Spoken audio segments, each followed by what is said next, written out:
Saskia Christian, the founder of BoostThru, a multi-platform life transformation coaching service dedicated to helping professionals overcome adversities and become the best version of themselves. So this is the Breaking Barriers interview series where I've been interviewing amazing female leaders from different industry sectors on cultivating resiliency, on mastering emotional intelligence, on authentic servant style leadership, navigating just the general waters, and of course, building strategic and resilience networks. So it's my awesome pleasure today to introduce you to Honorable Dr. Angeline Benjamin. She's currently serving as a GSFE, Global Society Female Entrepreneur Director for Virtual Thursday Forum. And she has an amazing background in the food industry, where she served as a chief food officer, right? So she can food safety officer. Yes. Officer, that's correct. Thank you so much. And so it's a pleasure. So I'm just going to have Honorable Dr. Angeline just introduce herself, her name, and just go over her background, how long she's been serving, or she was serving, as a chief food safety officer. Thank you. Welcome. Honorable. Thank you. So tell me, yeah. Okay. So I'm Angeline Benjamin. I am an action coach and with results. And also I am the director and the board member of GSFE, which is a Global Society for Female Entrepreneurs. And that is my passion to help and encourage and empower, inspire and educate female entrepreneurs to achieve their goals so they can have a fulfilled life and be successful in what they wanted to do. That's truly awesome. Thank you so much. I know that this will be great feedback, and what an inspiration it will be for the aspiring female executive leaders within the talent pipeline. And of course, the industry that the experience that you're coming from just adds to the mix of industries. So thank you so much for taking time out to inspire and empower fellow female leaders. So how long have you been working? Can you just tell us how long you've served? Okay, sure. Yes. I started my career in the food industry. So I did not change the discipline.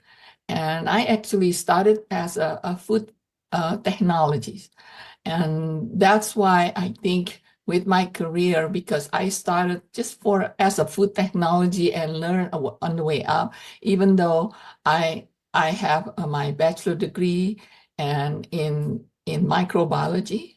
So I am a microbiologist, but I just felt that I like to work with people more than just working in the lab.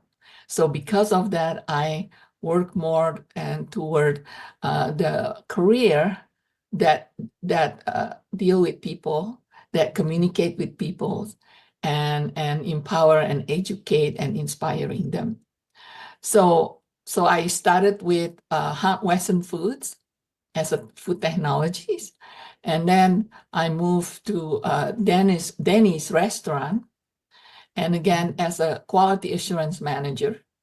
And I did an audit, and of course educate the restaurants, and also got involved in product development and improve the quality. And also I wrote specs for Denny's restaurant. And because of the different level, and they decided to change their level of management, and I don't want to bore you with the details, they they had to lay me off because I was one, and this is something I learned. A lot of times when the company laid you off, it's nothing personal. I learned that. It's not because you're not good enough. It's because they hire somebody, a consultant, and they look at the financial status of the company at that time. And they look at how much you made and other people, and they said, okay, the company needs to be at this level. Therefore, we have to remove this level, this level. And I did not know that. I took it personally because that was the first time that I lost a job. And I took it personally.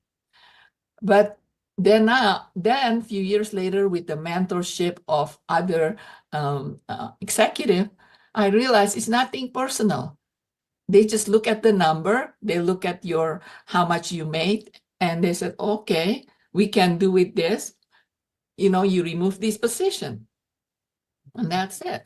But to me, what I did not realize, and that's why I like to talk about this, actually, it was a blessing. Because I was too comfortable with that position that I did not look for a position that would move me up. So at that time, then I forced myself to look for the position that would move me up. And I did. I had much better position, much better pay, just because I was laid off. And sometimes you have to go through that to discover or improve what you need to do. So I had a better position, and I became the plant quality assurance manager for a manufacturing company with my background.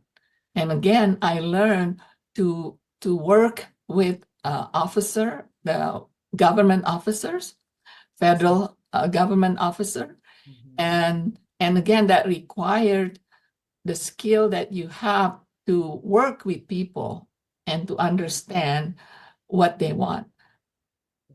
And so then the company decided, this is in California, they want to expand the company.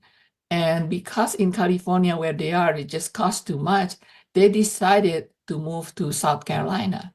And I have a choice whether I want to take that job to take care of the new plant as a quality assurance manager, or I just decided to resign and they will give me some compensation. Because I had a good experience learning that sometimes when you leave a company or get laid off, whatever the term that you want to use, sometimes it forces you to go somewhere that may be better for you. Because again, you have to look for certain things that better for what you want to do. All right. And so I took the position I said, okay, laid me off.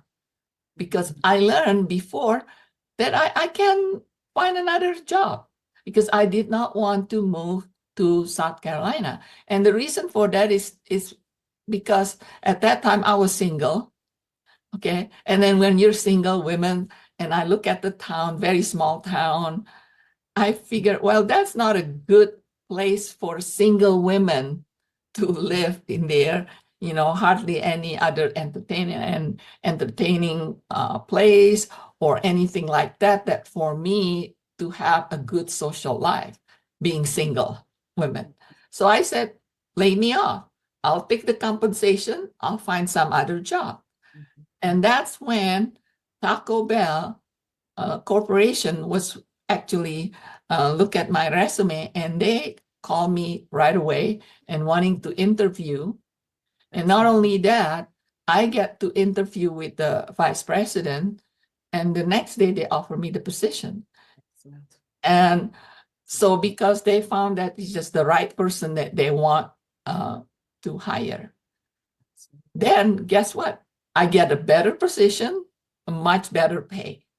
So to me, sometimes we have to get out from our comfort zone. Yes. And to do that, sometimes we have to make a harder decision. Okay. to get out from our comfort zone. Yeah, so what I'm gathering here, and this is very rich, thank you for those details, because as a female executive leader, as a leader in general, you will face adversities within your Correct. career. But it's Mhm. really how you react, how you respond to those adversities to transform them into Mhm. opportunities. That's really what makes you a resilient leader. And so what Correct. you described there, it's all these different scenarios. You faced when the Bain was just around layoffs. You did look at it from many different angles so that you can turn that into a good ending where your Yes. career is concerned. And that is highly commendable. And every leader, aspiring leader or seasoned leader, needs to know how to do that, and Yes. feel a lack of motivation because something, unforeseen, unplanned, not desirable happened in terms of their career. So thank you so much for highlighting that. That's Yeah. a real sense of resilience. But I wanna, if I can just move Sure. on to really the next question here, which is around resilience. What does resilience, in the context of your role as a chief, as a food safety officer, right? Chief food Yes. safety officer. What did that mean to you? Oh, thank you for that questions, because I like the word resilience, because in my position you do have to have that quality, and keep reminding yourself. Being a food safety officer, and I started as a quality assurance manager, Mhm. that you have to encourage people and educate them to understand why food safety is very important. And because in the food industry, food safety is not something you can equate with money. Like, it doesn't produce money. So like marketing, for example, sales, yeah, you produce money, so therefore people can say this is worth it. Okay. That's right. So a lot of time we have to educate the individual to understand why to have a food safety in this area is important.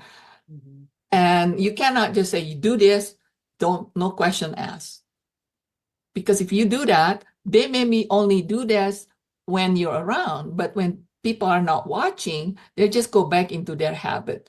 So you have to make them understand, because my philosophy is people don't go to work in the food industry and says, oh, I'm going to make somebody sick today, therefore I don't care. Or I'm going to kill somebody today because I don't care. You all have great intentions. Yes. Exactly. Most people don't do that, but they don't understand why they have to do this, because it's not convenient for them, it's not easy. So to me, to be resilient is that just don't give up on that certain people. Maybe they just don't understand the why. So we have to be resilient as a food safety officer, food safety quality person. We just have to keep finding what's really that individual importance are. So once you find out, then you relate to their cause, then they will understand. Of course, they're going to follow, because they understand now. And one of them, to me, for the resilient is in food safety, is to use their family. This is what I found out, their family.